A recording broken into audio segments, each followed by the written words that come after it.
Voilà, merci. Merci Madame la députée. Mesdames et Messieurs les députés, bonjour. On fera aussi une intervention à deux voix.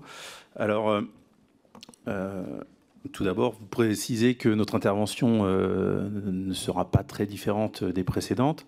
C'est aussi signe que l'on dresse un constat partagé sur le terrain et c'est assez rare pour être souligné.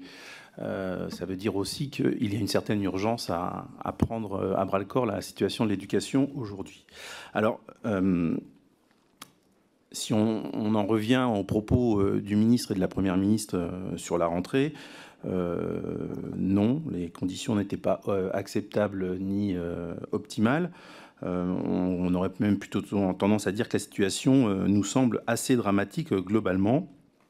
Et c'est...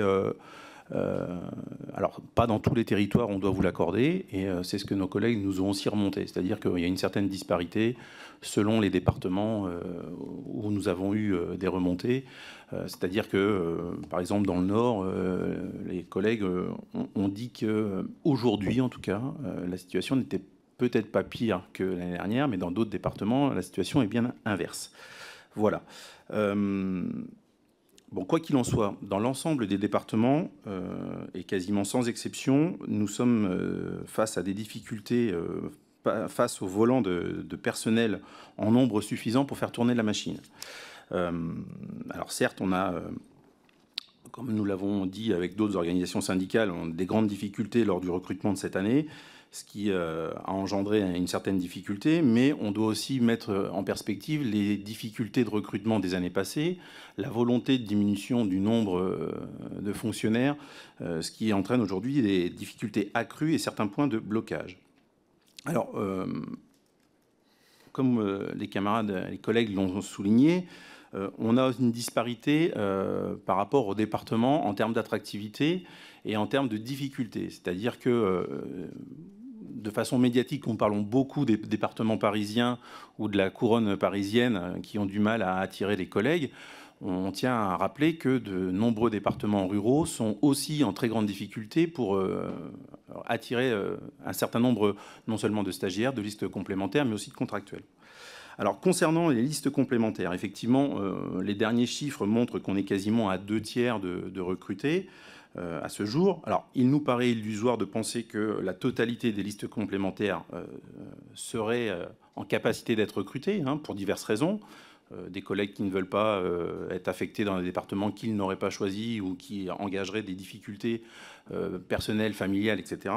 Mais quoi qu'il en soit, on doit faire l'effort pour que le plus grand nombre de personnels de ces listes complémentaires soit recruté.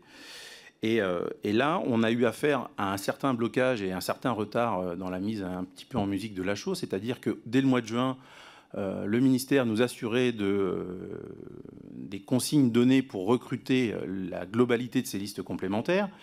Sauf qu'il y a eu un problème de communication, a priori, entre Paris et les territoires. Et on se rend compte qu'un certain nombre de DSDN et d'autorités académiques ont eu du mal à mettre en place la totalité de ces recrutements. Donc, il y a certainement un peu de travail à faire pour améliorer le lien de la gestion de la ressource humaine au niveau ministériel.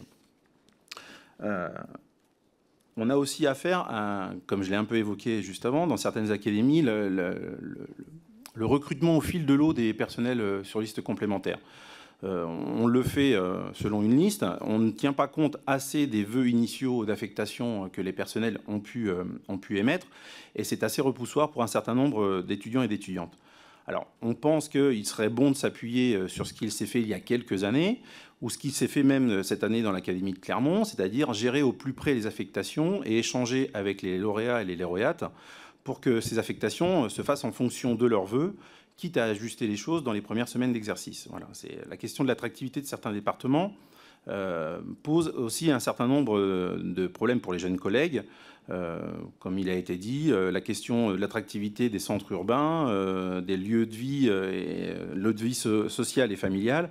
Donc c'est la peur de se retrouver très loin de son lieu de vie qui est aussi renforcée certaines fois, et ce qui n'est pas source d'attraction et d'attractivité. Pour ce qui est du recrutement des personnels contractuels, là aussi le niveau et l'efficacité du recrutement diffèrent selon les départements. Ceux qui étaient en difficulté les années passées, ceux qui n'étaient pas en difficulté les années passées n'ont pas eu énormément de besoins cette année et ont pu un peu gérer au coup par coup. Ceux qui sont par contre dans une situation de déficit chronique, c'est plus difficile.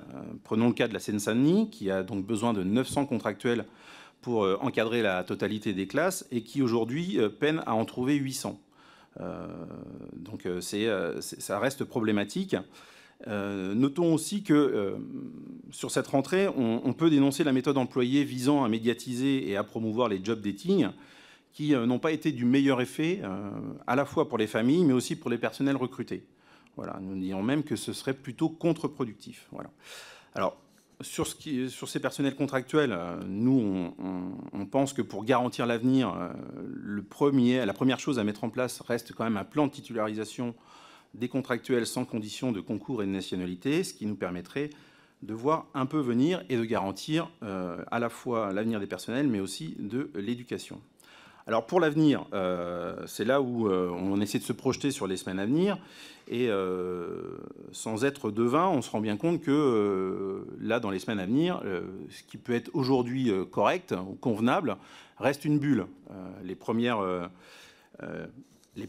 difficultés vont apparaître, les premières absences des personnels, alors pour diverses raisons, congé maladie, congé maternité, formation, etc., vont apparaître et vont donc plonger en difficulté les écoles, mais aussi les services de gestion départementaux du remplacement.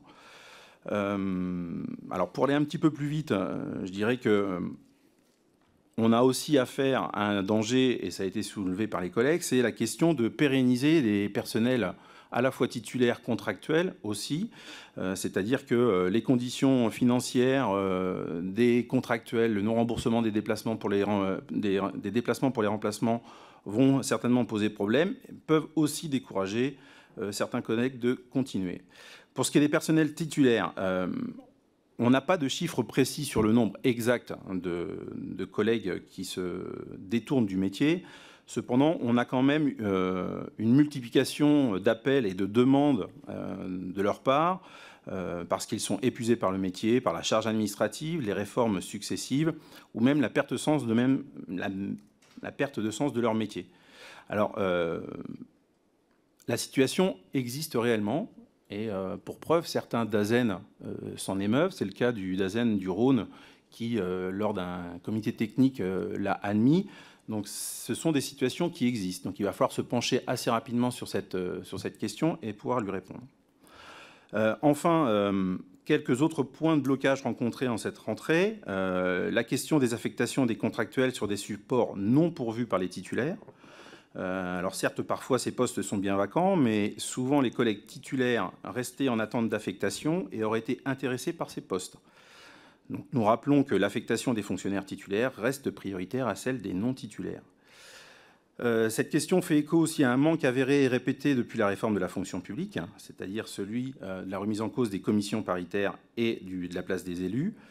L'administration travaille désormais seule. Elle se prive des services et de l'expertise des élus paritaires, ce qui entraîne des erreurs, des manques qui apparaissent au détriment des personnels et du service public d'éducation. Avant de laisser la parole à ma collègue Elena, la question des associations de services pour les personnels remplaçants, qui est instaurée il y a quelques années, qui ne sont pas respectées, faute de possibilité de respecter ces postes d'association de services, ce qui désorganise largement les services et les écoles, et ce qui est aujourd'hui problématique. Voilà.